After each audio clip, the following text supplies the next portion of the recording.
একটি জীবন সফল করা তার চাইতে অনেক বড়।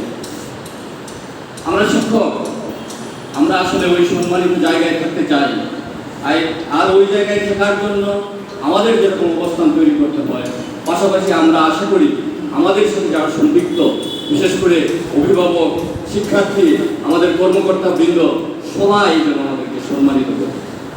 আমি ব্যক্তিগতভাবে যদি বলি, আমাদের শিক্ষার্থীদেরকে জিজ্ঞেস করলে এখনো বলে যে তোমরা কি হতে চাও, তোমাদের লক্ষ্য কি।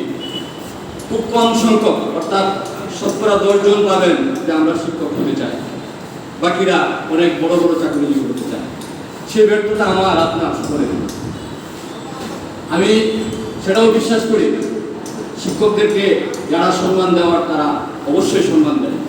আমি ব্যক্তিগতভাবে এই উপজেলায়, আমার উপজেলা নির্বাহী অফিসার মহোদয় থেকে শুরু করে যতগুলো দপ্তর রয়েছে, সবগুলো দপ্তরেই কোনো না কোনো কাজে যাওয়া হয় এবং প্রত্যেক দপ্তরে আমার যতটুকু সম্মান নয়, আমি মনে করি তার চেয়েও বেশি সম্মান আমি পেয়েছি। আমার বিদ্যালয় একটা জরাজীর্ণ বিদ্যালয়, কর্মকাণ্ড মডেল সরকারি প্রাথমিক বিদ্যালয়, 711 জন স্টুডেন্ট। এই বিদ্যালয়ের নাজুক অবস্থা দেখে ইতিমধ্যেই আমার নির্বাহী অফিসার মহোদয় সহ আমার কর্মকর্তারা বিভিন্ন সময়ে ওনাদের সাহায্যের হাত বাড়িয়ে দিয়েছেন এবং দিন দিন সেটা উন্নতির দিকে যাচ্ছে। সেটা আমার নয়, সেটা আমি শিক্ষক হিসাবে এবং একজন শিক্ষককে যতটুকু সম্মান দেওয়ার দরকার ওনারা আমাদেরকে দিয়েছেন, দিয়ে যাচ্ছেন।